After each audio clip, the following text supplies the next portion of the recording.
কোন অভাগা, কোন কপাল পোড়া সেই 7 শ্রেণীর ব্যক্তি যাদেরকে আল্লাহ তাআলা পছন্দ করেন না, ভালোবাসেন না। এই মর্মে তিনি কালামুল্লাহ মাজিদে ঘোষণা দিয়েছেন এবং আমরা সতর্ক হওয়ার চেষ্টা করব এই বৈশিষ্ট্য যেন কশিনকালেও কভু আমাদের মধ্যে না আসে। তাহলে কালামুল্লাহ মাজিদ আল্লাহ তাআলা যে জানিয়েছেন যে তিনি 7 শ্রেণীর ব্যক্তিকে পছন্দ করেন না, তার মধ্যে প্রথম শ্রেণী হচ্ছে সীমা লঙ্ঘনকারী। আরবিতে বলে আল মুআতাদুন। সীমা লঙ্ঘনকারী ব্যক্তিকে আল্লাহ তাআলা পছন্দ করেন না। লিমিট ক্রস করলে আল্লাহ তাআলা পছন্দ করেন না। লিমিটকে কেউ যদি ওভারস্টেপ করে, ক্রস করে, আল্লাহ তাআলা পছন্দ করেন না। সীমা লঙ্ঘনকে তিনি মোটেও পছন্দ করেন না। এবং মজার ব্যাপার হচ্ছে আল্লাহ কেউ কোনো অন্যায় করলেই সাথে সাথে পাকড়াও করেন না, কেউ ভুল করলেই আযাব দেন না, কেউ নাফরমানি করলেই আযাব পাঠান না। আল্লাহ অনেক সময় দেন, অনেক সময় দেন, শুধরে যাবার অনেক টাইম সে পায়। তারপরও যখন সে লিমিট ক্রস করে তখন আল্লাহ ধরেন। আল্লাহ সব সময় ধরে না, ধরলে ছাড়ে না। ধরে ধরে ধরে না, ধরলে আল্লাহ ছাড়ে না। আল্লাহ সব সময় ধরবে না। এবং যে সমস্ত জাতিগোষ্ঠীকে এই পৃথিবীতে আল্লাহ তাআলা আযাব দিয়ে ধ্বংস করেছেন, তাদের স্টোরি যদি আমরা খেয়াল করি, আমরা দেখব যে তাদেরকে আল্লাহ অনেক সুযোগ দিয়েছেন ভালো হওয়ার, শুধরে যাওয়ার। কিন্তু তারা আল্লাহর আদেশ অমান্য করতে করতে করতে করতে যখন লিমিট ক্রস করে ফেলছে, একটা সবকিছুর একটা লিমিট থাকে, কি বলেন? We all should know all limits. আপনাকে জানতে হবে যে আপনি কতটুকু পর্যন্ত করতে পারবেন, কতটুকু আপনার সীমানা। You should know your limit. এই লিমিটটা আপনার জানতে হবে। তারা যখন লিমিট ক্রস করেছে আল্লাহ আযাব দিয়েছে। আপনারা সামুদ জাতির নাম শুনেছেন? তাদের কাছে আল্লাহ তাআলা একজন নবী পাঠিয়েছিলেন, নাম হচ্ছে সালেহ আলাইহিস সালাম। আল্লাহ নবী সালেহ আলাইহিস সালাম, তিনি তাদেরকে দাওয়াত দিলেন যে হে আমার জাতিগোষ্ঠীর লোকেরা, এক আল্লাহর ইবাদত করো। তারা অবাধ্য হলো। তিনি সত্যের পথে আহ্বান করলেন, তারা এই কথা শুনলো না। একটার পর একটা আল্লাহর পায়গাম আসে, তারা অবাধ্য হয়, তারা অবাধ্য হয়, তারা আল্লাহ তাআলার আদেশকে মানে না। সবশেষে সামুদ গোত্র, তারা আবার খুব শক্তিশালী ছিল। তারা পাহাড় কেটে আর্কিটেকচার করে, ডিজাইন করে কিভাবে আবাসন তৈরি করতে হয়, পাহাড়ি এলাকায়, মাউন্টেইন এলাকায় কিভাবে আবাসন তৈরি করতে হয়, এটার ব্যাপারে এক্সপার্ট ছিল। কিন্তু তারা সালেহ আলাইহিস সালামকে বলল, সালেহ তুমি পাগল, তুমি জাদুকর, তুমি যে আল্লাহর কথা বলছো আমরা মানবো এক শর্তে, যদি এই পাহাড়ের ভেতর থেকে 10 মাস গর্ভধারিণী একটা উট যদি বের করে আনতে পারো, এমন একটা শি ক্যামেল উট যদি বের করে আনতে পারো, যেই ওটের পেটের ভেতরে একটা বাচ্চা থাকবে এবং ওটটা পাহাড় থেকে বের হয়েই বাচ্চা ভূমিষ্ঠ করবে, এরপরে ওটের দুধ যেন আমরা খেতে পারি, তুমি যদি এইটা দেখাইতে পারো তাহলে বুঝবো তুমি সত্য নবী। দোয়া করলেন, আল্লাহ আমার এই জাতি সামুদ, তারা তো চেয়েছে যে পাথর ভেতর থেকে যদি একটা উট বেরোয়, ওট যদি বাচ্চা দেয় আর দুধ দেয়, তাহলে তারা তোমাকে মেনে নেবে। আল্লাহ তুমি মেহেরবানি করে এই মিরাকেল, এই মুআজিজা তুমি তাদের দেখিয়ে দাও। আল্লাহ তাআলা দোয়া কবুল করলেন। হাজার হাজার মানুষের সামনে চাক্ষুষ দিবালোকের মুহূর্তে পাথর ভেঙে একটা উট বেরিয়ে এলো বিশাল আকৃতির, এবং 10 মাস গর্ভধারিণী উট, সাথে সাথে এই উট বেরিয়ে বাচ্চা প্রসব করল, এবং সাথে সাথে এই ওলান থেকে উটের দুধ বেরোতে লাগলো। হাজার হাজার লোক এটার ওলান থেকে দুধ নিয়ে তারা তৃপ্ত হলো। আচ্ছা, এই মুহূর্তে তাদের কি করা উচিত ছিল বলেন তো? আশহাদু আল্লাহ ইলাহা ইল্লাল্লাহ ওয়া আশহাদু আন্না মুহাম্মাদুর রাসূলুল্লাহ ওয়া আশহাদু আন্না সালিহান নাবিয়ুল্লাহ, এটা পড়া দরকার ছিল না? দরকার ছিল। কিন্তু তারা একের পর এক গোয়ার তুমি করতে করতে করতে করতে চাক্ষুষ দিনের বেলা এত বড় একটা মুআজিজা দেখার পরেও তারা অস্বীকার করলো। সাল্লাল্লাহু আলাইহি ওয়াসাল্লাম বললেন, তোমরা তোমাদের ওয়াদা পূরণ করো। তারা বলল, তুমি বড্ড বড় জাদুকর, তুমি যেন তেন জাদুকর না, তুমি পাহাড়ের ভেতরে জাদু ঢুকাই ফেলছো। কি মনে হয় তারা লিমিট ক্রস করে ফেলছে না? এবার ক্রস করছে না? তারা সীমা লঙ্ঘন করে ফেলেছে। দে ক্রসড দেয়ার লিমিট। এবার তো আর ছাড় দেওয়া যায় না, কারণ আমি আপনাদের বলেছি শুরুতে যে আল্লাহ সব সময় ধরে না, কিন্তু যখন ধরে ছাড়ে না। আযাব চলে আসলো। কি আযাব? আর্থকোয়েক, রাজফা, পুরো ভূখণ্ড কেঁপে উঠলো। কেঁপে ওঠার সাথে সাথে সব মাটিতে পড়ে গেল। 2 নাম্বার আসলো সাউন্ড ওয়েভ, শব্দ নিনাদ, প্রচন্ড শব্দ তরঙ্গ। জিবরাইল আলাইহিস সালাম ওই এলাকার উপরে এসে এমন জোরে এক চিৎকার মারলেন, ওই চিৎকারে সামুদ গোত্রের প্রতিটি লোক কানের পর্দা ফেটে মুহূর্তের মধ্যে লাশ হয়ে জমিনে পড়ে রইল। Because they cross their limit. তারা তাদের লিমিট ক্রস করেছে। আর যারা লিমিট ক্রস করে, যারা সীমা লঙ্ঘন করে, তাদেরকে আল্লাহ তাআলা পছন্দ করেন না। আপনারা লূত আলাইহিস সালামের নাম শুনেছেন? উনি আল্লাহর একজন নবী ছিলেন। ওনাকে আল্লাহ তাআলা জর্ডান, বর্তমানে যে জর্ডান দেশ আছে সেখানে পাঠিয়েছিলেন। একটা কমিউনিটি ছিল সাদুম কমিউনিটি। ওই সাদুম কমিউনিটিতে তিনি এসেছিলেন। তিনিও দাওয়াত দিলেন, ইয়া কওমি ইবুদুল্লাহ মা লাকুম মিন ইলাহিন গায়রু, হে আমার কওমের লোকেরা, আল্লাহর ইবাদত করো, আল্লাহকে মেনে নাও। ওরা অস্বীকৃতি জানালো। সত্যের পথে আহ্বান করলেন, অস্বীকৃতি জানালো। ওদের পাশ দিয়ে ক্যারাভেন যেত, কাফেলার লোকেরা ডাকাতি করত। ডাকাতির শাস্তির ব্যাপারে তিনি ভয় দেখালেন, তারা নিবৃত্ত হলো না। এমনকি তারা সমলিঙ্গের প্রতি যৌন আকর্ষণ বোধ করতো, নাউযুবিল্লাহ। হোমোসেক্সুয়ালিটি, এখন একটা গ্রুপ আছে দেখবেন যে রংধনু নিয়ে মিষ্টি মিষ্টি কথা শোনায় বিশ্বব্যাপী। তাদের সাইন হচ্ছে রংধনু, রেইনবো। তারা ছেলেতে ছেলেতে বিয়ে, মেয়েতে মেয়েতে বিয়ে, এটাকে প্রমোট করে, নাউযুবিল্লাহ মিন যালিক। আমাদের এই মুসলিম সমাজে যেন এই আবর্জনা প্রবেশ করতে না পারে, আমাদেরকে সচেতন থাকতে হবে, ঠিক কিনা? এই সাদুম কমিউনিটির একটা বদ অভ্যাস ছিল, তারা ছেলেতে ছেলেতে বিয়ে করত, পুরুষে পুরুষে। আল্লাহ নবী লূত আলাইহিস সালাম তাদেরকে বুঝালেন যে পৃথিবীতে কেউ এই পাপ কাজ করেনি। প্রাণীদের মধ্য থেকেও একটা পুরুষ প্রাণীর প্রতি আকৃষ্ট হয় না। তোমরা আশরাফুল মাখলুকাত হয়ে কিভাবে এই কাজ করো, তোমরা থামো। তিনি নানা ভাবে হৃদয় নিংড়ানো ভাষা দিয়ে দাওয়াত দিলেন, কিন্তু তারা মানল না। তারা এই পাপ কাজ করতেই লাগলো। আল্লাহ তাআলা ফেরেশতা পাঠিয়েছিলেন ওনার কাছে পুরুষের আকৃতিতে। তারা এই আল্লাহর পাঠানো ফেরেশতাদের সাথে এই অপকর্ম করার প্ল্যান করেছিল। তারা মনে করেছিল সাধারণ মানুষ, আসলে এগুলো ছিল কি? আল্লাহর ফেরেশতা। তো আল্লাহর ফেরেশতার সাথে যেহেতু এরকম পাপ কাজের চিন্তা করেছে, তার মানে দে ক্রস দেয়ার লিমিট। কি বলেন? সীমা লঙ্ঘন করে ফেলছে। আযাব, পানিশমেন্ট তাদের জন্য অবধারিত হয়েছে। আল্লাহ তাআলা শাস্তি দিলেন। কি শাস্তি দিলেন? সিম্পল। জিবরাইল আলাইহিস সালাম এসে পুরো শহরটাকে উল্টায় ফেলে দিলেন। আল জাযাউ মিন জিনসিল আমাল, যে যেরকম পাপ করে তার শাস্তি এরকম। ওরাও স্বাভাবিক মানুষের যে নেচার, এটার উল্টায় ফেলছে। কি বলেন? পুরুষ আকৃষ্ট হবে, সেক্সুয়াল অ্যাট্রাকশন ফিল করবে নারীর প্রতি, নারী পুরুষের প্রতি। এই যে নেচারকে উল্টাইছে না, আল্লাহকে তোদের শহরটারে উল্টাই দিলাম।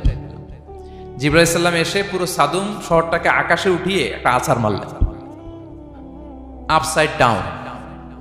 উপরের অংশ চলে গেল নিচে, সব মাটির অতল গহ্বরে। ফাজআলনা আলিয়াহা সাফিলাহা ওয়া আমতারনা আলাইহিম মিন সিজারাতিন মিন সিজিলিম মানদুদ। আল্লাহ বললেন, উপরের অংশ নিচে নিয়ে নিলাম, পুরো শহরটারে উল্টে দিলাম, আর পাথর বৃষ্টি বর্ষণ করলাম, সব শেষ। ওই জায়গাটা আজও আছে, ওইটা জর্ডান এবং ইসরায়েলের সীমান্তে।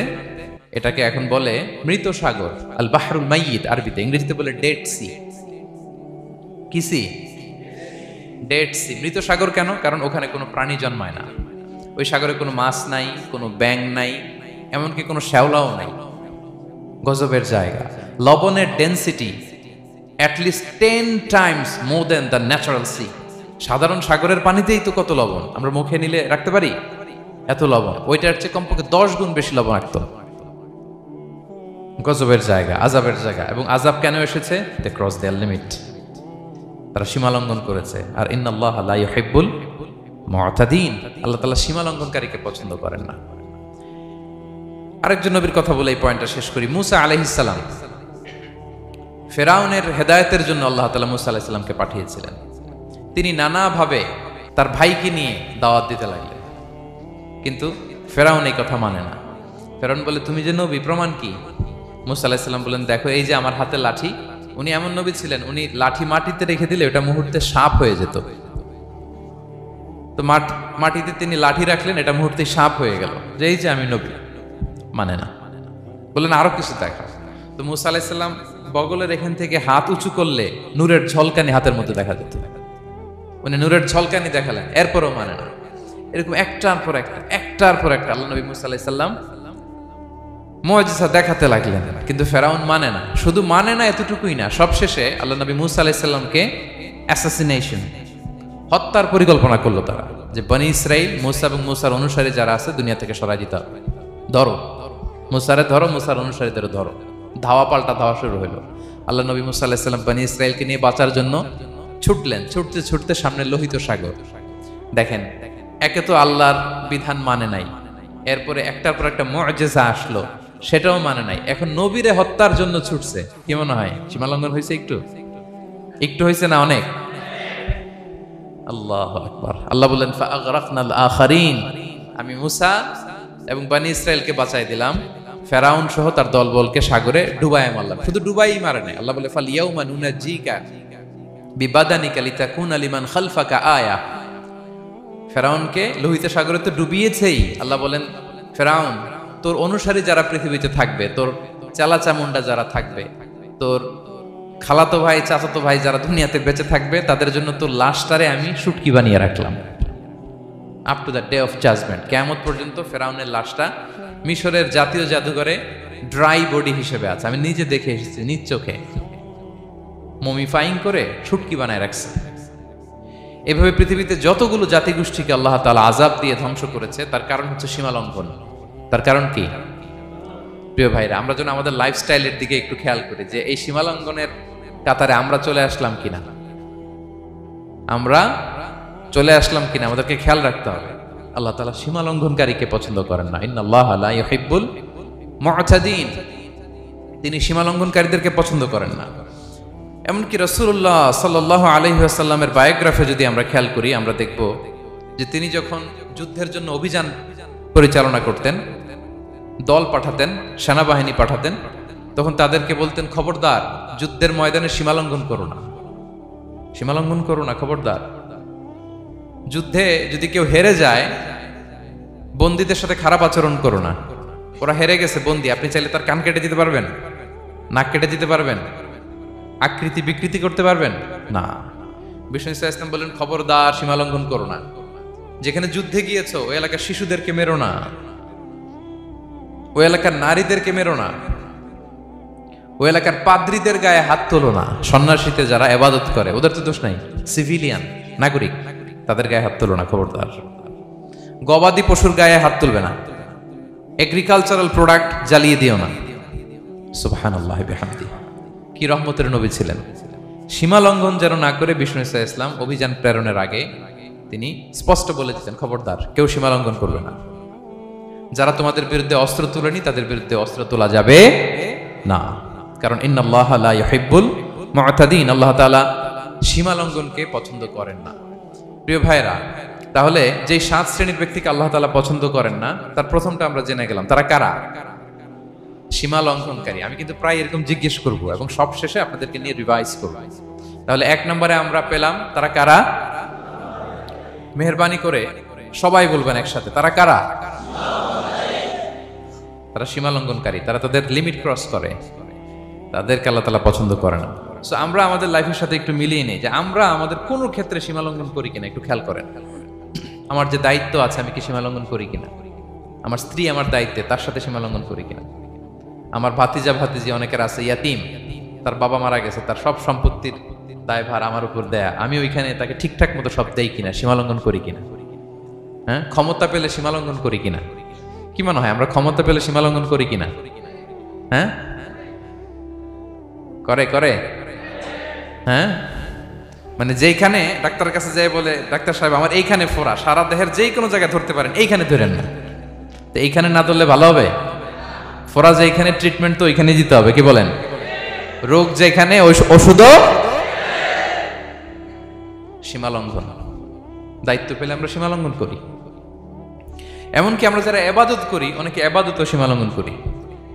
ইবাদতেও না, ভারসাম্য থাকতে হবে, পরিমিতি বোধ থাকতে হবে। এবং মজার ব্যাপার হচ্ছে আল্লাহ তাআলা দোয়া এবং জিকিরের ক্ষেত্রে এই কথাটা উল্লেখ করেছেন যে তোমরা দোয়া জিকিরের ক্ষেত্রে সীমালঙ্ঘন করো না। আল্লাহ তাআলা বলেন উদউ রাব্বাকুম তাদাররুআ ওয়া খুফিয়া ইন্নাহু লা ইউহিব্বুল মু'তাদিন। তোমরা আল্লাহকে ডাকো কেমন ভাবে? তাদাররুআ ওয়া খুফিয়া, সবিনয়ে গোপনে, সবিনয়ে ডাকো, চুপিসারে ডাকো, গোপনে গোপনে ডাকো, অল্প আওয়াজে ডাকো। কারণ কি? ইন্নাল্লাহা লা ইউহিব্বুল মু'তাদিন, আল্লাহ সীমালঙ্ঘনকারীদেরকে পছন্দ করেন না। তাহলে আপনি যদি দোয়া করেন আল্লাহর কাছে, যখন জিকির করবেন বিনীতভাবে, চুপিসারে, সবিনয়ে, বিষ্ণু ঈসা ইসলাম যেভাবে শিখিয়েছেন ওইভাবে জিকির করবেন। নাকি জিকির করতে করতে মানুষের কাঁধে উঠবে না? উঠবেন না? ওঠে ওঠে? হ্যাঁ ওঠে। দেখেন আল্লাহ তাআলা যেইখানে 3 ফোঁটা দেওয়া দরকার 3 ফোঁটা দেয়, যেখানে 1 ফোঁটা ওইখানে 1 ফোঁটা দেয়। আল্লাহ তাআলা ইন্নাহু লা ইউহিব্বুল মুআতাদিন, আল্লাহ সীমালঙ্ঘনকে পছন্দ করেন না। এই কথাটা ঢুকাইছে কোথায়? দোয়া আর জিকিরের মধ্যে। কারণ আল্লাহ জানে আল্লাহর কাছে বান্দা থাকবে, তারা দোয়া এবং জিকিরের সময় কি করবে? সীমালঙ্ঘন করবে। মাঝে মাঝে কিছু ভিডিও ক্লিপসে দেখা যায় জিকির করতে করতে আরেকজনের কাঁধের উপরে, যিনি জিকির পরিচালনা করতেছে তার মাথার উপরে। এখন আমি ওয়াজ করতেছি, আপনি যদি লাফাইতে লাফাইতে এসে আমার উপরে পড়েন, হ্যাঁ মাইকের উপরে যদি এসে পড়েন, আমার অবস্থা হবে কি? লাফাতে লাফাতে উপরে উঠে যায়, নিজে ইনজুর্ড হয়, পাশের শ্রোতাকে ইনজুর্ড করে, যিনি আলোচনা পরিচালনা করতেছে তাকে ইনজুর্ড করে। এরকম আছে না নাই? ইন্নাহু লা ইউহিব্বুল মুআতাদিন, আল্লাহ তাআলা সীমা লঙ্ঘনকে পছন্দ করেন না। তাহলে আমাদের প্রত্যেকের উচিত আমাদের লিমিট জানা, আমরা যেন আমাদের কখনো লিমিটকে ক্রস না করি প্রিয় ভাইয়েরা। এটা প্রতিটি ক্ষেত্রে, ইভেন ইবাদতে আমরা যেন সীমা লঙ্ঘন না করি। এই পয়েন্টটা মনে থাকবে আপনাদের? আচ্ছা, তাহলে 2 নম্বরে আমরা চলে যাই। 2 নম্বরে যে শ্রেণীকে আল্লাহ তাআলা পছন্দ করেন না তারা হচ্ছে জালিম বা অত্যাচারী। জালিম বা অত্যাচারী, যারা জুলুম করে তাদেরকে আল্লাহ তাআলা পছন্দ করেন না। আল্লাহ তাআলা বলছেন ফাআম্মাল্লাযীনা কাফারু ফাউআযিবুহুম আযাবান শাদীদান ফিদ দুনিয়া ওয়াল আখিরা ওয়া মা লাহুম মিন নাসিরিন। যারা দুনিয়াতে কুফরি করবে কঠিন শাস্তি দুনিয়াতেও আখিরাতেও। ওয়া আম্মাল্লাযীনা আমানু ওয়া আমিলুস সলিহাতি ফায়ুওয়াফিহিম উজুরাহুম, আর যারা ঈমান আনবে সৎকর্ম করবে তাদের প্রতিদান আমি আল্লাহ বুঝিয়ে দেব। ওয়াল্লাহু লা ইউহিব্বুয যালিমিন, তবে জেনে রেখো আল্লাহ তাআলা জালিমিনদেরকে পছন্দ করেন। তাহলে 2 নম্বরে পাওয়া গেল কাদেরকে পছন্দ করে না? আপনি যদি কারো প্রতি জুলুম করেন তাহলে আপনি জালেম, সে হচ্ছে মাজলুম। সে কি? মাজলুম। মজলুম আপনার ক্ষমা না করলে আল্লাহ তাআলা আপনার ক্ষমা করবে না। মজলুম যদি ক্ষমা না করে আল্লাহ তাআলা কঠিন কালো আপনাকে ক্ষমা করবে না। এজন্য জুলুম যেন আমরা কখনো না করি প্রিয় ভাইয়েরা। জুলুম শুধু আল্লাহ তাআলা আমাদের উপরই হারাম করেনি, আল্লাহ নিজের উপর হারাম করছে। জুলুম শুধু আমাদের জন্যই হারাম না, আল্লাহর জন্য হারাম। আল্লাহ তাআলা বলেন হাদিসে কুদসিতে, ইয়া ইবাদি, হে আমার বান্দারা, ইন্নী হারামতু যুলমা আলা নাফসি, আমি জুলুমকে আমি আল্লাহ নিজের উপরে হারাম করেছি। ওয়া জাআলতুহু বাইনাকুম মুহাররামা, এবং এই জুলুমকে তোমাদের উপর হারাম করেছি। ফালা তাযালামু, তোমরা একে অপরের উপর জুলুম করো না। জুলুম শুধু আমাদের উপরই হারাম না, আল্লাহ নিজের উপর হারাম করেছেন। তাহলে জুলুমের সাথে কি মুমিনের কোনো সম্পর্ক থাকতে পারে? পারে না। এবং আল্লাহ তাআলা কখনো কোনো বান্দার উপর জুলুম করেন না। ওয়া আন্নাল্লাহা লাইসা বিযাল্লামিন লিল আবিদ, তিনি তার বান্দার উপর জুলুম করেন না।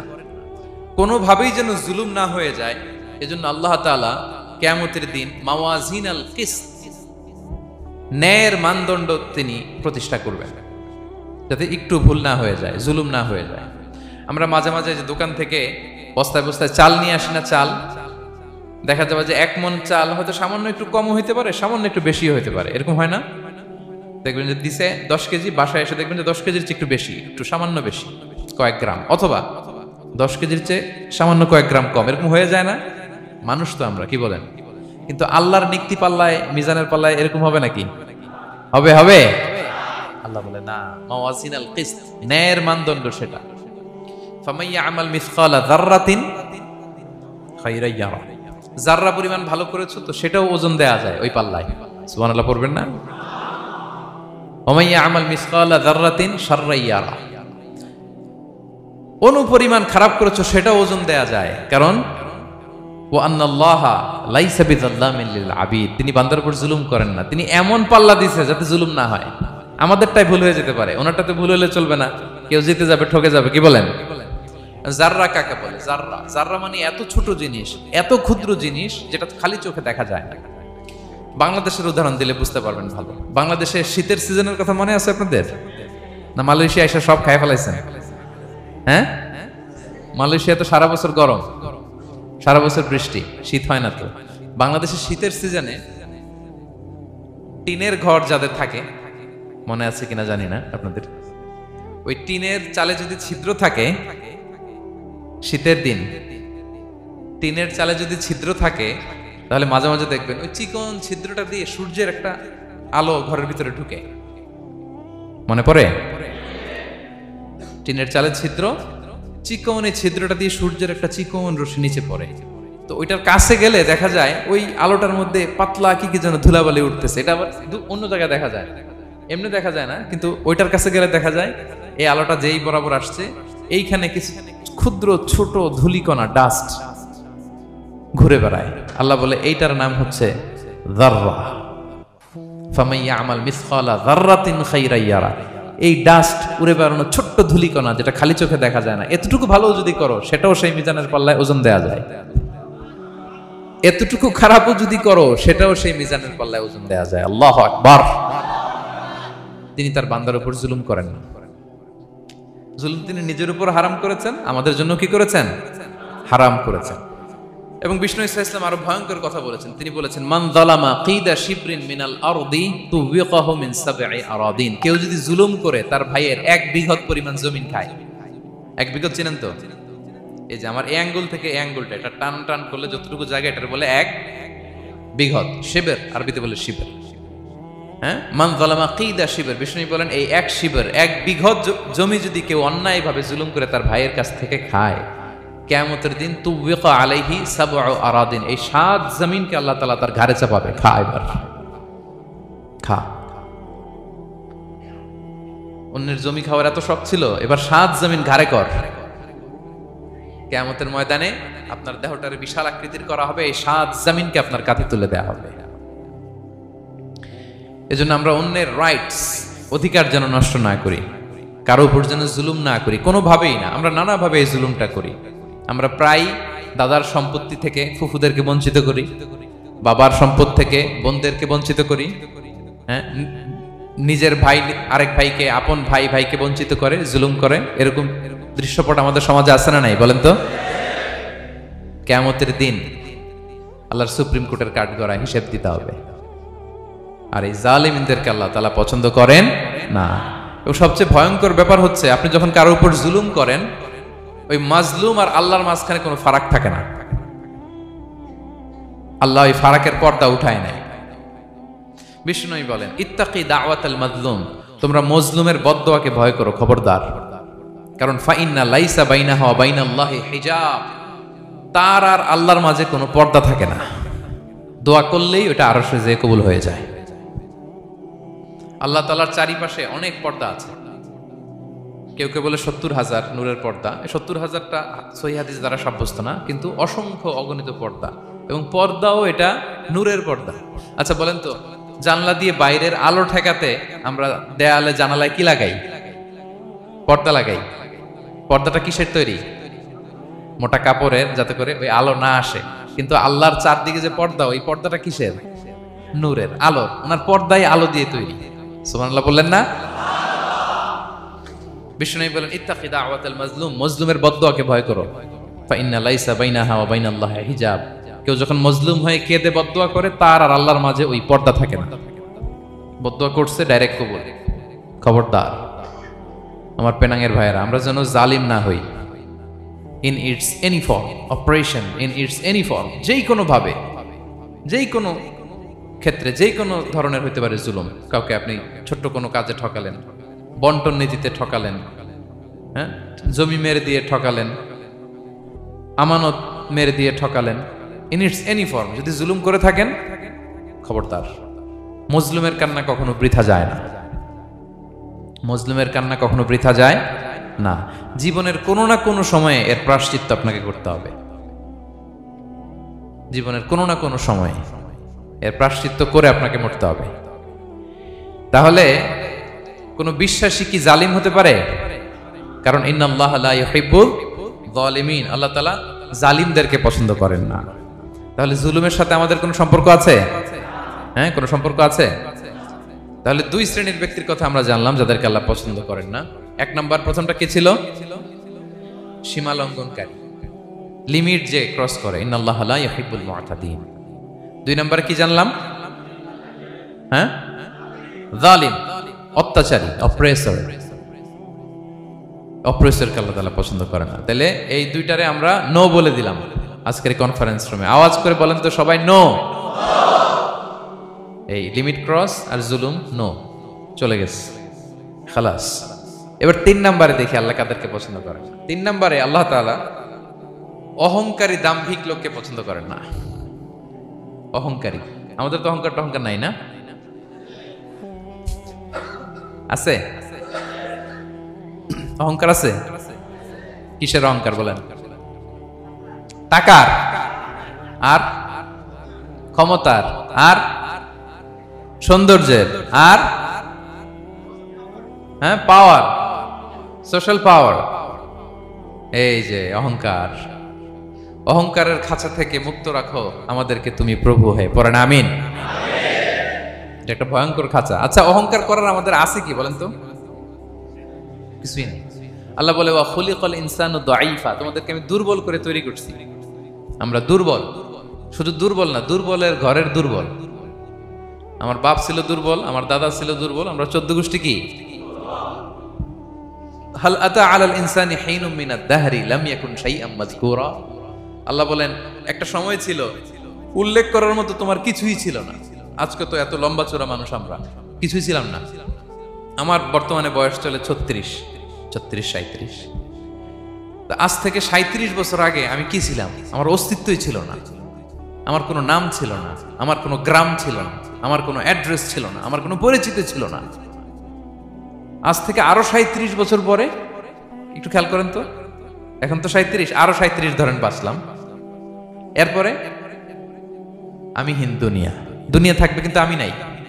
আজকে কার জন্য আটকে আছে দুনিয়ার কাজ বলেন তো? আপনার দাদার জন্য, আপনার নানার জন্য। তো আপনাকে লাগে কেন? আপনাকে লাগে? লাগে না তো আমাকে। আমি দুনিয়া, একদিন কিছুই ছিলাম না। আল্লাহ বলেন হাল আতা আলাল ইনসানি হিনুম মিনাদ দাহরি লাম ইয়াকুন শাইআম মাযকুরা। তুমি কিছু ছিলা, একটা সময় কিছুই ছিলা না, উল্লেখ করার মতো তুমি কিছুই ছিলা না। অস্তিত্বহীনের জগৎ থেকে তোমাকে আমি অস্তিত্ব আনলাম। তোমার বাবার পৃষ্ঠদেশ থেকে তোমার মায়ের গর্ভাশয়ে আমি তোমাকে ফেললাম। সেখানে আমি আল্লাহ তোমাকে একটু একটু করে তিলে তিলে বড় করলাম। 9 মাস 10 মাস পরে মায়ের পেট থেকে দুনিয়াতে তুমি আসলে। দেখেন তো দুনিয়ায় আসার পরে আমাদের অবস্থাটা কি? কাপড় নাই, চোপন নাই, এভাবে চলে আসছি। আসার পরে কেউ যদি মুখে খাবার তুলে দেয় তাইলে খাইতে পারি, হ্যাঁ? তাও লিকুইড খাবার, এদিক দিয়ে দিলে এদিক দিয়ে পড়ে যায়, খালি মুছতে হয়। মেহমান একজন এসে আদর করে কোলে নিচে পেশাব করে দিছি ভরাইয়া, আছে না নাই? হয়েছে না এরকম? আদর করে একটা কোলে নিছেন, এখনই না ডায়াপার আসছে মিয়া। আজ থেকে 10 বছর আগে এগুলো ছিল নাকি? প্যাম্পাস ডায়াপার ছিল, এই কাঁথা টাতা নিয়ে কোলে নেওয়া লাগতো, তারপরে দিছে ওদিক দিয়ে জামা টামা ভিজে শেষ। ইভেন রাসূল সাল্লাল্লাহু আলাইহি ওয়াসাল্লামের কোলেও এরকম বাচ্চারা পেশাব করে দিছে, এরকম হাদিস আছে। আদর করে মায়েরা বাবারা আসলেই তো তার বাচ্চাকে রাসূল সাল্লাল্লাহু আলাইহি ওয়াসাল্লাম কোলে দিতেন, পেশাব করে দিতেন। তো কার কোলে উঠছে এটাও জানি না, পেশাব করে ভরাই দিচ্ছে। পেশাব পায়খানা করে সয়লাভ। লিকুইড দিলে খেতে পারি, শক্ত কিছু খেতে পারি না। এই তো আমি, এই তো আমার ক্ষমতা। একজন যে বললেন ক্ষমতার অহংকার, এই তো ক্ষমতাটা তো এতটুকু। এরপরে যখন জোয়ান হয়েছে, এখন তো জোয়ান, এখানে একটা ভূমিকম্প হইলে কি অবস্থা হবে বলেন তো জোয়ানদের? হ্যাঁ, কাঁপতে কাঁপতে সব শেষ। একটা ভূমিকম্প, একটা তুফান হলে ওটার বিরুদ্ধে দাঁড়াতে পারি না। একটা তুফান, রাস্তায় টায়ার পাংচার হলে লাফ দিয়ে উঠি। ক্ষমতা আমার নাকি ক্ষমতার অহংকার? কি দুর্বল আমরা, হ্যাঁ? কুকুর আমাদেরকে কামড় দিলে আমরা কুকুরের কামড়ও দিতে পারি না, ঠিক কিনা? মশা যে কামড়া, এটা ধরতে না পারলে কিছু করতে পারি? কামড় মাইরা দিছে দৌড়। বল্লা পোকা এসে যদি কামড় দিয়ে দৌড় দিয়ে কিছু করতে পারেন? তো কিসের ক্ষমতা আপনার? এরপর আবার যদি 70-80 বছর হায়াত পাই, আবার আগের মতো যেখানে বসি ওইখানেই ডাইরেক্ট, আছে না নাই? বয়স যখন 80 হয়ে যায় আর থাকে শরীরের কন্ট্রোল, আবার যেখানে বসে ওইখানেই পেশাব পায়খানা। খাবার দিলে খাইতে পারি, পিঠটা বাঁকা হয়ে কুজু হয়ে গেছে, এর নাকি আবার অহংকার? সাজে অহংকার, সাজে অহংকার, সাজে একজনের। আওয়াজ করে বলতে হবে তিনি কে? 3 নম্বরে অহংকার দাম্ভিককে আল্লাহ পছন্দ করেন না। প্রিয় ভাইরা, আল্লাহ বলেন কারুনের ঘটনাকে আল্লাহ এখানে এনেছেন। আল্লাহ বলেন ইন্না কারুনা কানা মিন কওমি মূসা। কারুন ছিল মুসা আলাইহিস সালামের কওমের লোক, মুসা আলাইহিস সালামের কাজিন ছিল মূলত। কারুন নামে একজন সম্পদশালী ছিল। মিশরের রাজধানী কায়রো থেকে 100 কিলো দূরে ফাইয়ুম নামে একটা জেলা আছে, ওখানে তার বাড়ি ঘর। আমি দেখে এসেছি, কয়েকবার গিয়েছে। তো ফাবাগা আলাইহিম, সে মানুষের উপর চড়াও হলো। ওয়া আতাইনাহু মিনাল কুনুজি মা ইন্না মাফাতিহাহু লাতানু বিল উসবাতি উলিল কুওয়া। আল্লাহ বলেন এই কারণকে আমি এত সম্পদ দিয়েছি, এত বেশি ছিল তার সম্পদ, সম্পদগুলো যে সে আলমারির ভিতরে রাখতো, ওই আলমারির যে চাবি হইতো, এই চাবিগুলোরে ওজন করার জন্য, কাঁধে নেওয়ার জন্য 10 জন পেশি শক্তি পুরুষ লাগতো। আলমারি রাখার জন্য না, কি রাখার জন্য? আলমারি ভর্তি যে সোনা দানা গহনা, ওইটার যে চাবি, ওই চাবিগুলা বহন করতে একদল পেশি পুরুষ লাগতো, এত সম্পদ। তো তাকে এলাকার লোকেরা বলেছিল ক্বালা লাহু কওমুহু লা তাফরাহ, এই কারণ তুমি গর্ব করো না। কারণ তাকে বলছিল মুসা আলাইহিস সালাম যাকাত দাও, সে বলতেছে আমি যাকাত দিব কেন, এই সম্পদ তো আমার। ইন্নামা উতিতুহু আলা ইলমিন ইনদি, আমি আমার বুদ্ধি খাটায় এই সম্পদ কামাইছি, আমার সম্পদ আমি খাবো, আমি যাকাত দিব কেন? আল্লাহ বলেন ইন্নাল্লাহা লা ইউহিব্বুল ফারিহিন, কারণ তুমি অহংকার করলে আমি আল্লাহ অহংকারকে বরদাস্ত করি না, অহংকারীদেরকে আমি আল্লাহ পছন্দ করি না। আমি অহংকারকে পছন্দ করি না, অহংকারকে আল্লাহ তাআলা পছন্দ করেন না। কি হয়েছিল কারণের নসিবে? আল্লাহ বলেন ফাখাসাফনা বিহি ওয়া বিদারিহিল আরদ ফামা কানা লাহু মিন ফিআতি ইয়ানসুরুনাহু মিন দুনিল্লাহ ওয়া মা কানা মিনাল মুনতাসিরিন। আল্লাহ বলেন সে যখন অহংকার দেখালো, আমি কারুনকে আর কারুনের সব সম্পদ মাটির ভেতরে দাবিয়ে দিলাম, মুহূর্তেই দাবিয়ে দিলাম। সহিহ বুখারীতে এসেছে ইয়াতাজালজালু ফিল আরদ, প্রতিদিন 1 বিঘত করে কারুন জমিনের ভিতরে যেতেই থাকবে, যেতেই থাকবে, যেতেই থাকবে কিয়ামতের আগ পর্যন্ত। আল্লাহু আকবার। কারণ অহংকার করেছিল। আল্লাহ বলে আমি অহংকারীদের পছন্দ করি না। সূরা লোকমানে আল্লাহ বললেন ওয়ালা তুসাইর খাদ্দাকা লিন্নাস, মানুষ থেকে মুখ ফিরিও না। ওয়ালা তামশি ফিল আরদা মারাহা, জমিনে অহংকার ভরে হেঁটো না। ইন্নাল্লাহা লা ইউহিব্বু কুল্লা মুখতালিন ফখুর, আল্লাহ তাআলা অহংকারীদেরকে, দাম্ভিকদেরকে পছন্দ করেন না। এই যে আমি বলছি যে 7 শ্রেণীর লোককে আল্লাহ পছন্দ করেন না, এটা আমার মন গড়া বানানো কথা। প্রতিটি কথার পেছনে কোরআনের যুক্তি আছে। কোরআনে আল্লাহ তাআলা বলছেন আল্লাহ অহংকারীদেরকে পছন্দ করেন না। ইংরেজিতে কি বলে? ইগো আছে আমাদের, হ্যাঁ ইগো, এটা ছেড়ে ফেলতে হবে, অহংকার করা যাবে না। আমার প্রিয় ভাইয়েরা একটু মনোযোগী হন, এই আয়াতের তাফসীরটা একটু সংক্ষেপে বুঝিয়ে দেই। আল্লাহ তাআলা বলছেন ইন্নাল্লাহা লা ইউহিব্বু কুল্লা মুখতালিন ফখুর, আল্লাহ কোন মুখতাল আর ফাখুরকে পছন্দ করেন না। মুখতাল আর ফাখুর মানে কি? মুখতাল মানে যে অহংকার করে মনে মনে। কিছু লোক আছে ভিতরে ভিতরে নিজের বড় মনে করে, বাইরে বলে না বা বলার সাহস পায় না, কিন্তু ভিতরে ভিতরে ভাবে আমি কোন হনুরে, কি বলে আমি কোন, আমি তো বড়, আরে আমার চেয়ে বড় বেশি জানে নাকি কেউ, আমার চেয়ে কিছু পারে নাকি, আমি তো, কিন্তু এটা মুখ দিয়ে বলে না, ভিতরে ভিতরে আছে না নাই? এদেরকে আরবিতে বলে মুখতাল। কি বলে? মুখতাল। আরেকজন ফাখুর, সে শুধু ভিতরে না, এটা প্রকাশ্যে বলে বেড়ায়, এটা আরো ডেঞ্জারাস। ফাখুর সে আরো খারাপ, সে প্রকাশ্যে তার অহংকার প্রদর্শন করে, বলে বেড়ায় যে আমি বড়, আমি বড়, আমি বড়। এই আমি বড় কথাটাই সবচেয়ে ভয়ঙ্কর। আমি বড় কথাটাই সবচেয়ে ভয়ঙ্কর। নিজে যাকে বড় বলে বড় সে, লোকে যাকে বড় বলে বড় সে হয়। আমার প্রিয় পেনাঙ্গের ভাইয়েরা, নিজেকে বড় মনে করা এটা শয়তানের স্বভাব। কার স্বভাব? বিনয়ী হওয়া এটা নবীদের স্বভাব। আল্লাহ তাআলা ফেরেশতাদেরকে বলেছিলেন উসজুদু লি আদম, তোমরা আদমকে সিজদা দাও। ফাসাজাদাল মালাইকা কুল্লুহুম, সবাই সিজদা দিল ইল্লা ইবলিস, কে ছাড়া? ইবলিস ছাড়া। সে নিজেকে বড় মনে করেছিল, শয়তান। কিভাবে? সে লজিক খাটাইলো আল্লাহর সাথে। সে লজিক দিয়ে আল্লাহর বলে আল্লাহ ক্বালা আনা খায়রুম মিনহু, আল্লাহ আমি কেন সিজদা দেব, আমি তো আদমের চেয়ে শ্রেষ্ঠ, আমি বড়। আল্লাহ বলতেছে তুমি বড়, কেমনে বড়? শয়তান বলে খালাকতানি মিন নার, আপনি আমারে বানাইছেন কি দিয়ে? আগুন দিয়ে। ওয়া খালাকতাহু মিন তিন, আর আদমকে বানিয়েছেন মাটি দিয়ে। কি দিয়ে? মাটি দিয়ে। আগুনের ধর্ম দাউ দাউ করে উপরের দিকে কি করে? ওঠে, আর মাটি ঢিলা রেখে দিলে নিচে পড়ে যায়। তো সে যুক্তি দিয়ে বলতেছে আল্লাহ ঊর্ধ্বগামী কোন জিনিস তো নিম্নগামী কোন জিনিসের কাছে মাথা নোয়াতে পারে? যুক্তি। মনে রাখবেন যুক্তি সব জায়গায় খাটে। আপনার অফিসের যে বস, মালয়েশিয়ান ভাষায় বস রে কি বলেন আপনারা? ওকে, তোকে। এই আপনার তোকের সামনে যে আপনি লজিক খাটাইলে হবে? বস যেটা বলে ওইটাই ফাইনাল। তো আল্লাহ তাআলা আদেশ করেছিলেন সেজদা করার। সে সেজদা করলেই ভালো করতো, কিন্তু সে যুক্তি দিল, আল্লাহ আমি শ্রেষ্ঠ, তাকে বানাইছেন মাটি দিয়ে, আমারে বানাইছেন আগুন দিয়ে, আমি কেন মাথা নত, আমি বড়। আমি বড় বলার সাথে সাথে দৃশ্যপট পাল্টায় গেল। আল্লাহ বলে বের হ, ফখরুজ, বের হ, তুমি অভিশপ্ত, তুমি লানত প্রাপ্ত, তোমার স্থান হবে জাহান্নাম। তুমি নিজেকে বড় মনে করেছো, তাইলে বড় মনে করা এটা শয়তানের স্বভাব। কার স্বভাব? তা আমরা নিজেকে বড় মনে করব কখনো? আরো জোরে বলেন, করব? বিষ্ণু ঈসা ইসলাম নিজে নিজে ছোট থাকতে চাইতেন। তিনি দোয়ায় বলতেন, আল্লাহুম্মা জাআলনি ফি আইনি সাগীরা ওয়া ফি আ'য়ুনিন নাসি কাবীরা। আল্লাহ, আমার চোখে আপনি আমারে ছোট বানান, আল্লাহ মানুষের চোখে আপনি আমারে বড় বানান। বিশ্বনবী নিজের চোখে নিজে ছোট থাকতেন, কিন্তু গোটা বিশ্বের মানুষের চোখে বড় হয়েছেন না? কত বড়? রাফা'না লাকা যিকরাক।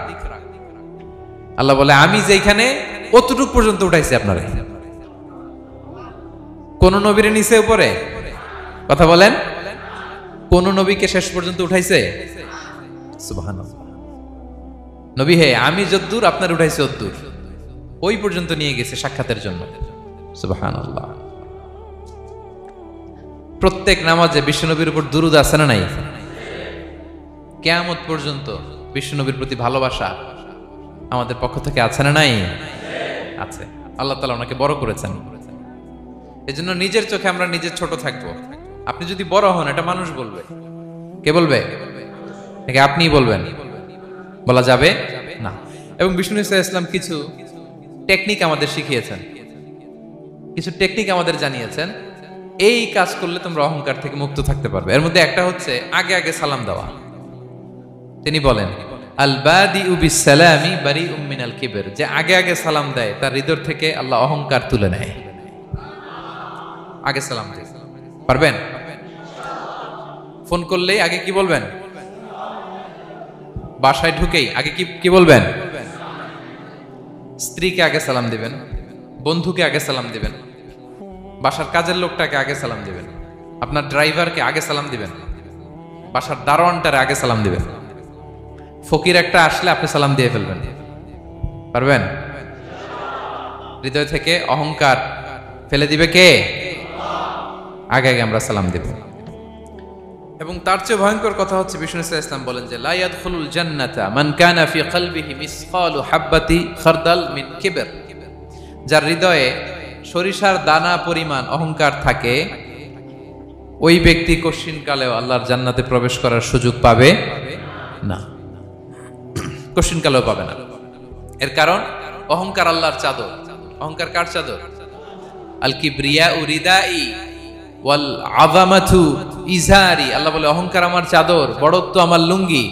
যে এগুলো ধরে টান দেয় তারে আমি জাহান্নামে নিক্ষেপ করব। ফালা উবালি, আই ডোন্ট কেয়ার, আমি ওদিকে কেয়ার করি না, আমি তারে জাহান্নামে ফেলব। সো অহংকার আমাদের সাজে না। আমি শুরুতেই তো বললাম, আমাদের লাইফ সার্কেলটা একটু দেখাইলাম না যে ছিলাম কই। অস্তিত্বহীন থেকে দয়া করে মায়া করে তিনি আমাকে অস্তিত্বে এনেছেন। কত ছোট্ট, কত ক্ষুদ্র, কত নগণ্য, কত দুর্বল ছিলাম আমরা। আবার যৌবনের একটা পিরিয়ড কাটিয়ে, যৌবনের সময় তো কতটা দুর্বলতা বললাম, আবার সে দুর্বল, মানে দুর্বল থেকে দুর্বল। এই হচ্ছে আমাদের লাইফ স্টোরি, লাইফ হিস্ট্রি। তাহলে অহংকার আমাদের সাজে।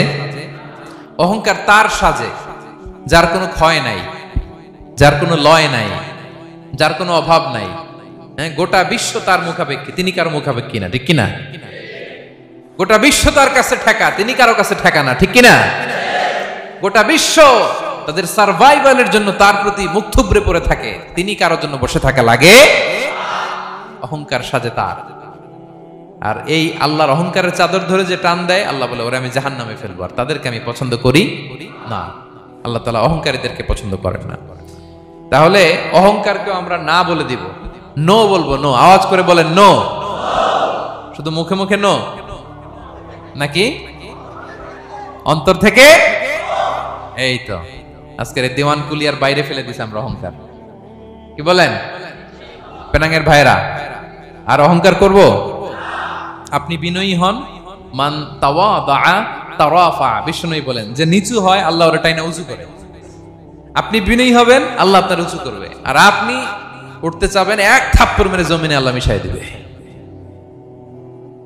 এজন্য বড়ত্ব, দাম্ভিকতা এটা আল্লাহর পোশাক, আমরা যেন তার পোশাক ধরে টান না দেই। এই পয়েন্টটা কি সবার কাছে ক্লিয়ার? আচ্ছা, কয়টা গেল? এক নম্বরে কি ছিল? হ্যাঁ, সীমা লঙ্ঘনকারীকে আল্লাহ তাআলা পছন্দ করেন না। 2 নাম্বার, এই তো মনে রাখছেন, মাশাআল্লাহ, অনেক এনার্জেটিক অডিয়েন্স, খেয়াল রাখছে। আর শুরুতে বলছিলাম তো, মনে রেখে দিছে, এজন্য ধরবে তো মাঝখানে। আচ্ছা, জালিমকে আল্লাহ পছন্দ করেন না। এইমাত্র যেটা বললাম 3 নাম্বার, অহংকারী ব্যক্তিকে আল্লাহ পছন্দ করেন না। 4 নাম্বার হচ্ছে অপচয়কারী বা অপব্যয়কারী। অপচয়কারী বা অপব্যয়কারী, এই শ্রেণীর ব্যক্তিকে আল্লাহ তাআলা পছন্দ করেন। আল্লাহ বলেন, কুলু ওয়াশরাবু ওয়ালা তুসরিফু, তোমরা খাও পান করো, কিন্তু ওয়ালা তুসরিফু, তোমরা অপব্যয় করো না। ইন্নাহু লা ইউহিব্বুল মুসরিফিন, আল্লাহ তাআলা অপব্যয়কারীকে পছন্দ করেন না। অপচয়, প্রয়োজন নাই তারপরও খরচ, অপ্রয়োজনীয় খরচ, এটা আল্লাহ পছন্দ করেন না। ইভেন কি দানের ক্ষেত্রেও, আপনি যে দান করবেন, এখানেও ভারসাম্যপূর্ণ দানের কথা বলা হয়েছে। আল্লাহ বলছেন, ওয়াল্লাযীনা ইযা আনফাকু লাম ইউসরিফু ওয়া লাম ইয়াকতুরু ওয়া কানা বাইনা যালিকা কাওয়ামা, যারা দান করে, দানের ক্ষেত্রে কৃপণতাও করে না, আবার সব দিয়ে দেন। যেমন আপনার ছেলের স্কুলের বেতন দিতে হবে, ফ্যামিলির খরচ আছে, এটা আছে সেটা আছে, কিন্তু আপনি বেতনে সব দিয়ে দিলেন একজনকে, তো আপনি চলবেন কেমনে?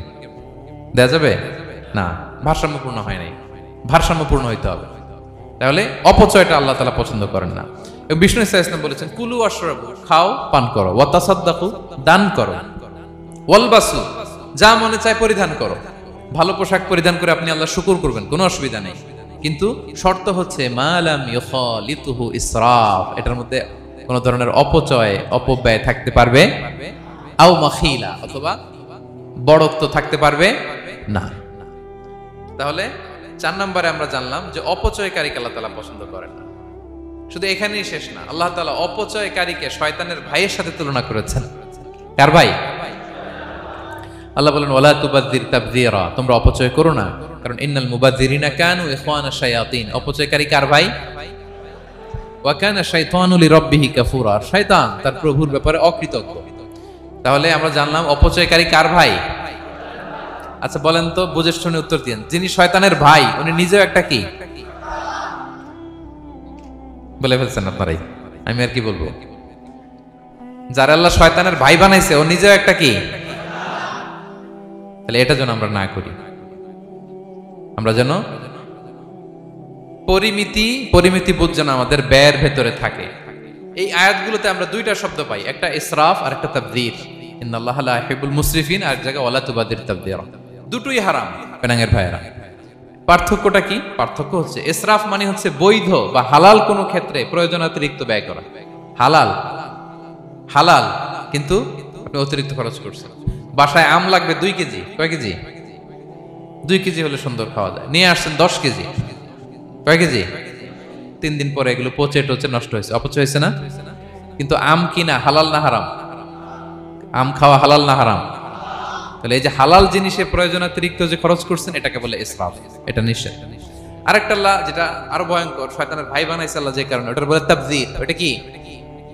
তাবযীর হচ্ছে অবৈধ বা হারাম কোনো ক্ষেত্রে প্রয়োজনাতিরিক্ত ব্যয় করা। এমনি কাজটা হারাম। এমনি কাজটা কি বলেন তো? মদ খাওয়া কি? এখন ট্রাক ভর্তি করে মদ নিয়ে আসছেন। নাচানাচির অনুষ্ঠানে ফান্ডিং করা কি? অশ্লীলতা, নৃত্য প্রদর্শনের একটা প্রোগ্রাম হবে নারীদের, এটাতে ফান্ডিং করাটা কি? হারাম। এখানে আপনি হাত খুলে দান করছেন, এটার বলে তাবযীর। তাহলে ইসরাফও হারাম, তাবযীরও হারাম। 2টার মধ্যে বেশি হারাম হচ্ছে তাবযীর। যে তাবযীরের কারণে আল্লাহ তাআলা তাকে শয়তানের ভাই বলেছেন। তাহলে অপচয়ের সাথে আমাদের কোনো সম্পর্ক, আমরা একটু গলা ফাটিয়ে অপচয়কে নো বলে দিব। আওয়াজ করে বলেন নো। আজকে থেকে আর কোনো অপচয় নাই, আজকে থেকে অপচয় নাই। বিশ্বনবী সাল্লাল্লাহু আলাইহি ওয়াসাল্লাম একবার আম্মাজান আয়েশা রাদিয়াল্লাহু তাআলা আনহার ঘরে ঢুকলেন। ফাওয়াজাদা কিসরাতা খুবজিন মুলকাতিন আলাল আরদ। আম্মাজান আয়েশার ঘরে ঢুকেই দেখলেন এক টুকরো রুটি মাটিতে পড়ে আছে। কোথায় পড়ে আছে?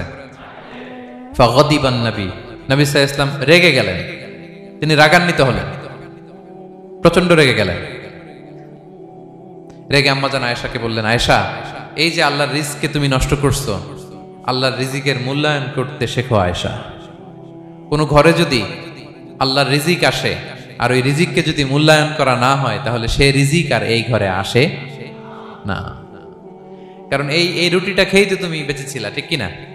আজকে আমরা যেই রুটিটা, যেই ভাতগুলো ফেলে দিই ডাস্টবিনে, এতটুকু খাইলে আমার কাশ্মীরের ভাইরা বেঁচে যাবে, এতটুকু পাইলেই আমার ফিলিস্তিনের ভাইরা বেঁচে যায়, এতটুকু পেলেই ওই ডাস্টবিনে মারামারি করে যারা খাবার খোঁজে ওরা বেঁচে যায়, ঠিক কিনা?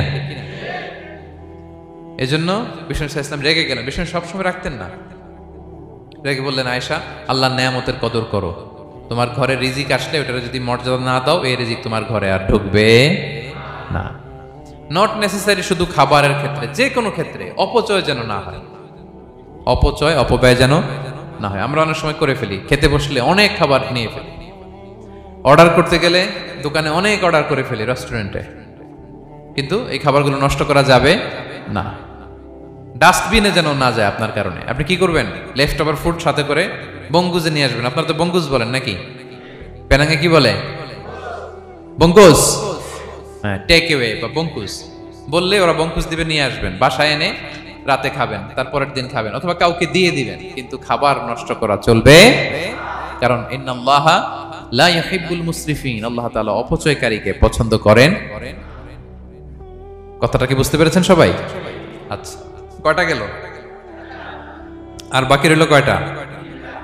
5 নাম্বার, খেয়ানতকারী। আমানতের খেয়ানত যে করে, বা বিশ্বাসঘাতক আমানতের খেয়ানত যে করে। অনেক লম্বা কথা, আমি যেহেতু সময় কম শেষ করে দিচ্ছি। ইন্নাল্লাহা লা ইউহিব্বুল খাইনিন, আল্লাহ তাআলা খেয়ানতকারীকে পছন্দ করেন, বিশ্বাসঘাতকতা যে করে। আল্লাহর কথা বাদ দেন, আমাদের সমাজে বলেন, কেউ যদি বিশ্বাসঘাতকতা করে আমরা পছন্দ করব? করব না, তাকে কেউ পছন্দ করে না। ইন্নাল্লাহা লা ইউহিব্বু মান কানা খাওয়ানান আসিমা, পাপী খেয়ানতকারীকে আল্লাহ পছন্দ করেন না। এবং মুনাফিকের আলামত রাসূল সাল্লাল্লাহু আলাইহি ওয়াসাল্লাম বলেছেন, কি দেখে মুনাফিক চিনবা? তিনি বলেছেন 3 জিনিস দেখে মুনাফিক চিনবা। 1, ইদা হাদ্দাসা কাযাবা, মুনাফিক কথা বললে মিথ্যা বলে। কথা বললে কি করে? ওয়া ইদা ওয়াআদা আখলাফা, ওয়াদা করলে খেলাফ করে। 3 নম্বরে ওয়া ইদা আতুমিনা খানা, মুনাফিকের কাছে আমানত রাখলে খেয়ানত করে। আমানতের খেয়ানত, এটা মুনাফিকের আলামত। শুধু মুনাফিকের আলামতই না, এটা কিয়ামতের একটা আলামত। আল্লাহ বলেন, ইন্নাল্লাহা ইয়া'মুরুকুম আন তুআদ্দুল আমানাতি ইলা আহলিহা, আল্লাহ তাআলা আদেশ করেছেন আমানতের যে হকদার তার হাতে তার আমানত পৌঁছে দাও। আদেশটা কার? সবাই বলুন, আদেশ কার? আল্লাহর। আমানতের খেয়ানত এটা মুনাফিকের আলামত এবং কিয়ামতের আলামত। এক বেদুইন এসে রাসূল সাল্লাল্লাহু আলাইহি ওয়াসাল্লামকে বলল, ইয়া রাসূলুল্লাহ, মাতা সাআ, কিয়ামত কবে হবে? কি কবে হবে? কিয়ামত কবে হবে? রাসূল সাল্লাল্লাহু আলাইহি ওয়াসাল্লাম বললেন, ইযা দুইয়াতিল আমানাতু ফান্তাযিরিস সাআ, যখন আমানতের খেয়ানত শুরু হবে সমাজে, তখনই কিয়ামত হবে। সে বলল, ইয়া রাসূলুল্লাহ, কাইফা ইদাআতুহা, আমানতের খেয়ানত আবার কেমনে হয়? সহজ সরল মানুষ, আমানতের খেয়ানত হয় কেমনে? বিষ্ণু বললেন, ইদা উসিদাল আমরু ইলা গায়রি আহলিহি ফান্তাযিরিস সাআ, যে লোক যেই কাজের যোগ্য নয় তাকে যখন সেই কাজে বসিয়ে দেয়া হবে, তখনই কিয়ামত হয়ে যাবে। এখন এটা আছে না নাই সমাজে? বলেন। হ্যাঁ, যে যেই কাজের যোগ্য না সেই কাজ সে পায় না। সবাই বলেন তো, যে যেই চেয়ারে বসার যোগ্যতা রাখে না ওই চেয়ারে সে বসে কি বসে না? নেতা হওয়ার যোগ্যতা নাই, নেতা হয়ে গেছে। পদের যোগ্যতা নাই, পদ পেয়ে গেছে। চাকরির যোগ্যতা নাই, ওই যে উপর থেকে ফোন আসছে, ফোনের ঠেলায় চাকরি হয়ে গেছে। দেশেরও 12টা বেজে গেছে। এইভাবেই আমানতের খেয়ানত হয়। প্রিয় ভাইরা, আমানত ব্যাপারটা অনেক বড়। অনেকে মনে করে, আপনারা কি বোরিং হয়ে যাচ্ছেন? আর অল্প, আর ম্যাক্সিমাম 10 মিনিট। প্রিয় ভাইরা, আমানত এই ব্যাপারটা অনেক বড়। অনেকে মনে করে, একজন আমার কাছে একটা মোবাইল রেখে গেছে, বলছে ভাই এই মোবাইলটা আগামী সপ্তাহে এসে নিয়ে যাব। তো অনেকে মনে এইটাই শুধু আমানত, অনেকে ভাবে। বা 10,000 রিঙ্গিট রেখে বলল 3 দিন পরে এসে আমি টাকাটা তোমার কাছ থেকে নিব, তো আপনি দিয়ে দিলেন। এটা তো আমানতদার হলেনি, কিন্তু শুধু এতটুকু আমানত নয়। প্রিয় ভাইরা আমার, আল্লাহ তাআলা আমাদেরকে যা দান করেছেন তার সবই আমানত, সবকিছুই আমানত। এই যে আমাকে আল্লাহ জ্ঞান দিয়েছেন, এই জ্ঞানটা আমানত। যাদেরকে আল্লাহ পরিচিতি দিয়েছেন, পরিচিতি এটা আমানত। আমার অর্থ, আমার সন্তান, আমার ক্ষমতা, আল্লাহর দেয়া প্রতিটি নিয়ামতই আমানত। এবং এই আমানতের ব্যাপারে আল্লাহ তাআলা জিজ্ঞেস করবেন। আপনি একটা প্রতিষ্ঠানের প্রধান, এই প্রতিষ্ঠান আপনার কাছে আমানত। আপনি মসজিদের সভাপতি, এই মসজিদ আপনার কাছে আমানত। আপনি চেয়ারম্যান, এই ইউনিয়ন পরিষদটা আপনার কাছে আমানত। কি বলেন? আপনি MP, member of the parliament, এই নির্বাচনী এলাকাটা আপনার কাছে আমানত। আপনি রাষ্ট্রপ্রধান, পুরো রাষ্ট্রের প্রতিটি ইঞ্চি আপনার কাছে কি? এই আমানতের খেয়ানত যখন হবে, বিষ্ণু বললেন তখনই কিয়ামতের অপেক্ষা করো, ফান্তাযিরিস সাআহ, কিয়ামত হয়ে যাবে। তাহলে খেয়ানতকারীকে আল্লাহ তাআলা পছন্দ করেন না, আমানতের খেয়ানতকে পছন্দ করেন। আর আমানত এটা ব্যাপক বিষয়। আমার জ্ঞান, আমার ক্ষমতা, আমার পরিচিতি, আমার সন্তান, আমার স্ত্রী, সবকিছু আমানত। এবং এগুলোর ব্যাপারে আল্লাহ তাআলা আমাদেরকে জিজ্ঞেস করবেন। কয়টা গেল? তাহলে খেয়ানতকে আমরা নো বলে দিব। আওয়াজ করে বলেন নো। একটা সাথে আমাদের সম্পর্ক নাই। 6 নম্বরে হচ্ছে ফাসাদ সৃষ্টিকারী, বিশৃঙ্খলা সৃষ্টিকারী। সমাজে যারা বিশৃঙ্খলা সৃষ্টি করে তাদেরকে আল্লাহ পছন্দ করেন না। আল্লাহ বলেন ইন্নাল্লাহা লা ইউহিব্বুল মুফসিদিন। আল্লাহ তাআলা ফাসাদ সৃষ্টিকারীদেরকে কখনো পছন্দ করেন না।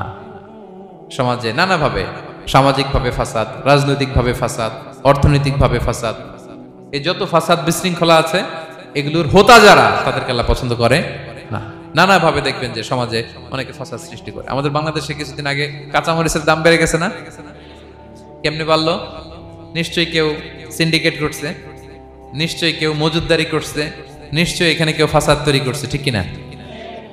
প্রতিটি সেক্টরে আপনি খুঁজে দেখবেন ফাসাদ, হ্যাঁ, মারামারি, বিশৃঙ্খলা, ফাসাদ। এই কিছুদিন আগে এক নির্বাচনের প্রার্থীকে ধরে পিটাইছে, সবাই দেখলাম আমরা, তাই না? এটা ফাসাদ হয়েছে না? বিশৃঙ্খলা হয়েছে না?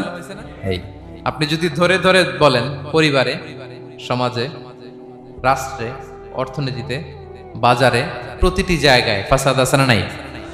আল্লাহ তাআলা বলেন ইন্নাল্লাহা লা ইউহিব্বুল মুফসিদিন। এই ফাসাদ সৃষ্টিকারীকে আল্লাহ তাআলা পছন্দ করে না। মদিনাতে এই যে টিকিটের দাম, সুন্দর কথা বলছেন, টিকিটের দাম বাড়ায় যারা দেয়, সেম গোস টু দেম, তাদেরও একই কথা, ফাসাদ সৃষ্টিকারী আর মুফসিদুন। এই যে আমাদের হাজিদের এত টাকা লাগে কেন? 50,000 টাকার টিকিট হয়ে গেছে কয় লাখ? 2 লাখ, কয় 1 লাখ। হজে যারা গেছে 1,95,000 টাকা করে পড়ছে একজনের টিকিট। কিয়ামতের দিন আল্লাহর সুপ্রিম কোর্টের কাঠগড়ায় তোমাকে দাঁড়াতে হবে, পাই টু পাই সেদিন হিসেব নিয়ে আল্লাহ তাআলা ছাড়বেন, ঠিক কিনা? সেদিন হবে আসল খেলা। এখন তো আমরা মাইক পেলেই বলি খেলা হবে, কিন্তু আসল খেলা কবে? লক্ষ লক্ষ কোটি মানুষের সামনে আল্লাহ তাআলা আপনার এই কোমর ফাঁস করে দিবেন। আল্লাহ তাআলা আপনাকে অপমানিত করে ছাড়বেন। তাই কোনো ফাসাদের সাথে, বিশৃঙ্খলার সাথে মুমিনের কোনো সম্পর্ক থাকতে পারে না।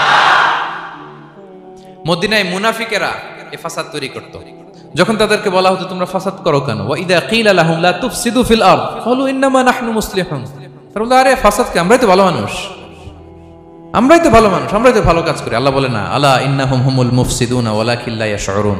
ওরাই ফাসাদ সৃষ্টিকারী, ওরাই ফাসাদ সৃষ্টিকারী, ওরাই সমাজে বিশৃঙ্খলা সৃষ্টিকারী। ওদের ভেতরে এক, বাইরে আরেক, তার নাম মুনাফিক, ঠিক কিনা? মুনাফিকের সহজ সংজ্ঞা কি জানেন?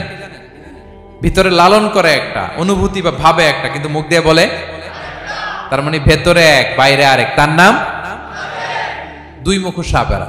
এদিকে যায় বলে আপনার লগে আছে, আপনি খুব ভালো, ওদিকে যায় বলে আরে না না, উনি কি, উনি তো খুব খারাপ মানুষ, আপনি অনেক সবচেয়ে ভালো, আমি আপনার সাথে আছি। এরকম ডাকাইতে আছে না নাই? দুমুখো সাপ, ডাবল স্ট্যান্ডার্ড, নেহি এদার নেহি ওদার, দারমিয়ান মে সাদার বাদার, ডানেও না বায়েও না, মাঝখানে সদর বদর। বুঝেন? দুই নৌকার মধ্যে 2 পা দিছিলেন কখনো? কয় দিছি। অবস্থা কি হয়েছিল তোমার বলো? হ্যাঁ, পইরা গেছিল? পড়বে। দুই নৌকায় দুই পা দেওয়া যায় না, হয় এই পা এদিকে নিয়ে আসতে হবে না ওদিকে চলে যেতে হবে, দুই পা দিলে এই উল্টায় পড়বে। মুনাফিকদের স্বভাব এটা, দুমুখ সাপ, ডাবল স্ট্যান্ডার্ড মেনটেন করে, টু ফেসড পার্সোনালিটি এরা। যেদিকে বৃষ্টি ওদিকে ছাতা, উপরে ফিটফাট ভিতরে সদরঘাট। তাদেরকে যখন বলা হয় তোমরা ফাসাদ সৃষ্টি করো না, ওরা বলে আরে আমরাই তো ভালো। আল্লাহ বলে না, তোমরাই ফাসাদ সৃষ্টিকারী, তোমরা জানো না। তো এই ফিতনা ফাসাদকে আল্লাহ হত্যার চেয়েও জঘন্য বলেছেন। তিনি বলেছেন আল ফিতনাতু আকবারু মিনাল কতল। এই ফিতনা সৃষ্টি করা, সমাজে পণ্যের দাম বাড়ানো, কাঁচামরিচের দাম বাড়ানো, অন্যের হক নষ্ট করা, টিকিটের দাম বাড়ানো, মজুদদারি করা, সমাজের স্বাভাবিক সামাজিক রাজনৈতিক ভারসাম্য যারা নষ্ট করে, এগুলো সব মুফসিদুন। সব কি? মুফসিদুন, ফাসাদ সৃষ্টিকারী, ফিতনাবাজ। আকবারু মিনাল কতল, সমাজের স্বাভাবিক যে ধারা, এই ফ্লোটাকে তারা নষ্ট করে। এবং ফাসাদের মাধ্যমে যদি কারো ক্ষতি করে, কাউকে কেউ হত্যা করে, সেজন্য গোটা বিশ্বের সবাইকে হত্যা করে। আল্লাহ বলেন মান কাতালা নাফসান বিগাইরি নাফসিন আও ফাসাদিন ফিল আরদি ফাকান্নামা কাতালান নাসা জামিআ। অন্যায়ভাবে ফাসাদের মাধ্যমে যখন কেউ কাউকে হত্যা করে, সেজন্য গোটা বিশ্বের সবাইকে হত্যা করে। আকবারু মিনাল কতল, ফিতনা এত বড় ভয়ঙ্কর পাপ। এই ফিতনার সাথে, ফাসাদের সাথে, ফাসাদ সৃষ্টি করা, বিশৃঙ্খলার সাথে আমাদের কোনো সম্পর্ক, কারণ ইসলাম শান্তির ধর্ম। কিসের ধর্ম? শান্তির ধর্ম। কোনো অন্যায়, বিশৃঙ্খলা, বোমাবাজি, সন্ত্রাসবাদ, টেরোরিজম, এগুলোর সাথে ইসলামের কোনো সম্পর্ক, শান্তির ধর্ম। এজন্য আল্লাহ তাআলা ফাসাদ সৃষ্টিকারীদেরকে পছন্দ করেন। কয়টা গেল? সব শেষ হচ্ছে মন্দ কথার প্রচারক। আমার ভাইরা, কি কথা? কোন ধরনের বাজে কথা, মন্দ কথা, অশালীন কথা, অশ্লীল কথা আমরা মুখ দিয়ে উচ্চারণ করব। কোন ধরনের বাজে স্ট্যাটাস, মন্দ স্ট্যাটাস, অশালীন স্ট্যাটাস আমরা ফেসবুকে দিব? কারো এরকম অশালীন স্ট্যাটাস শেয়ার দিব? নেভার, কখনো দিব না। আল্লাহ পছন্দ করেন। আল্লাহ বলেন লা ইউহিব্বুল্লাহুল জাহরা বিসসুই মিনাল কওলি ইল্লা মান যুলিম ওয়া কানা আল্লাহু সামিআন আলিমা। কোন খারাপ কথা কেউ প্রকাশ করবে, পাবলিক করবে, ওপেনলি বলে বেড়াবে, এটা আল্লাহ পছন্দ করে না। কিন্তু সে যদি মাজলুম হয় সেটা ভিন্ন কথা। কোন ধরনের অশ্লীল কথা, অশালীন কথা মুমিনের মুখ দিয়ে বেরোতে পারে। রাসূল সাল্লাল্লাহু আলাইহি ওয়াসাল্লামের ব্যাপারে দেখেন, আনাস রাদিয়াল্লাহু কি বলেন? তিনি বলেন লাম ইয়াকুনিন নবিয়্যু সাল্লাল্লাহু আলাইহি ওয়াসাল্লাম সাব্বাবান। বিষ্ণু সাল্লাল্লাহু আলাইহি ওয়াসাল্লাম মুখ দিয়ে কোনোদিন কাউরে বকা দেয় নাই, গালি দেয় নাই। ওয়ালা ফাহাশান, আমার নবী কখনো তার জবান মোবারক দিয়ে অশালীন কথা বলেন নাই। ওয়ালা লাআনান, কাউকে লানত তিনি করেন নাই। সুবহানাল্লাহ পড়েন। তো সেই নবীর উম্মত হয়ে আমরা কোনো খারাপ কথা বলবো? অশালীন কথা? একসাথে বন্ধুরা যখন বসেন আড্ডা দিতে, যে অনেকে অশ্লীল কথা বলে ফেলে, আছে না নাই? বন্ধুরা কি বলেন আপনারা? Cowan Cowan Cowan. তো এই যে একসাথে বসতে যে অনেক সময় অশালীন, অশ্লীল কথাবার্তা অনেকে বলে ফেলে, এদেরকে আল্লাহ তাআলা পছন্দ করে না। এই জাতীয় কথা যেন আমাদের মুখ দিয়ে কখনো বের না হয়। এবং অশ্লীলতার প্রচার যারা সমাজে ঘটায়, আল্লাহ বলে তাদেরকে দুনিয়াতেও আমি লাঞ্ছিত করব, শাস্তি দেব, আখিরাতেও দেব। আল্লাহ তাআলা বলছেন ইন্নাল্লাযীনা ইউহিব্বুনা আন তাশিআল ফাহিশাতু ফিল্লাযীনা আমানু লাহুম আযাবুন আলীম ফিদ দুনিয়া ওয়াল আখিরাহ। যারা চায় মুমিনদের মাঝে অশ্লীলতা ছড়িয়ে পড়ুক, তাদেরকে দুনিয়া আখিরাতে আমি লাঞ্ছিত করে ছাড়ব। দুনিয়ায় লাঞ্ছিত, আখিরাতেও লাঞ্ছিত। দুনিয়াতেও আযাব, আখিরাতেও। এজন্য অশ্লীলতার সাথে আমাদের কোনো সম্পর্ক নাই। আমরা কোনো অশ্লীল কথা যেন আমরা না বলি। এখন অশ্লীলতার সয়লাভ, নাটকের নামে, সিনেমার নামে, বিনোদনের নামে, আছে না নাই? এই যে ডিভাইস, হ্যাঁ, সয়লাভ, আপনি ঢুকবেন আর বেরোতে পারবেন না, এমন ভাবে আপনাকে এঙ্গেজ করে রাখবে। এগুলোর সাথে মুমিনের কোনো সম্পর্ক আছে না। মুমিন যেটাই করবে ওটা হালাল পন্থায় করবে, ঠিক কিনা? তাই কোনো অশ্লীলতাকে আমরা শেয়ার দিব না। সোশ্যাল মিডিয়ায় কোনো অশ্লীল ভিডিও দেখবো না, শেয়ারও দিব না। কোনো অশ্লীল নাটক, সিনেমা এগুলো আমরা দেখবো না। দিনকে দিন এটা এমন ভাবে গ্রাস করতেছে, আমাদের সমাজটাকে শেষ করে ফেলতেছে এক এক নামে। পত্রপত্রিকা আমরা দেখি এখন নতুন কি আসছে, ওটিটি প্ল্যাটফর্ম। এরপরে কি আসছে, ওয়েব সিরিজ, আছে না নাই? গত কিছুদিন আগে আমি সোশ্যাল মিডিয়া দেখলাম বিভিন্ন জনে স্ট্যাটাস দিচ্ছে, তৈ তৈ তৈ তৈ তৈ, বয়াম পাখি কই, তো আমি ভাবছি হয়তো কোনো বিখ্যাত কবির কবিতা শেয়ার দিচ্ছে, আমি পরে সার্চ দিয়ে দেখি সর্বনাশ, একটা ইন্টারভিউ দেখলাম একজন, এটা নাকি কোন একটা ওয়েব সিরিজ বা মুভি এই জাতীয় কিছু একটা। তো দেখেন, কবিতার নামে, গানের নামে, সাহিত্যের নামে, সংস্কৃতির নামে, এন্টারটেইনমেন্টের নামে, বিনোদনের নামে এই অশ্লীলতার সয়লাভ, ঠিক কিনা? এই অশ্লীলতার সাথে আমাদের কোনো সম্পর্ক আছে? আমরা যেন মুখ দিয়ে উচ্চারণ না করি এগুলো, ঠিক কিনা?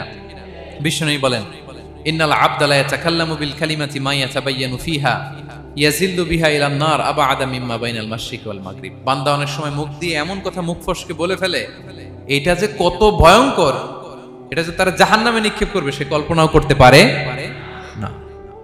আপনার একটা কথা থেকে আপনি জাহান্নামের অধিবাসী হতে পারেন। এই জন্য সোশ্যাল মিডিয়া ব্যবহারের ক্ষেত্রে আমরা সাবধান। যে কোনো ধরনের গুজব, মিথ্যা কথা, হক্স নিউজ, অশ্লীলতা, স্ক্যান্ডাল, এগুলোর সাথে আমাদের কোনো সম্পর্ক নাই। আমরা সব সময় যেন শালীনতার মধ্যে থাকি, সত্যের পক্ষে থাকি। কথা বুঝতে পেরেছেন? তাহলে কয় শ্রেণীর ব্যক্তিকে আল্লাহ পছন্দ করেন না?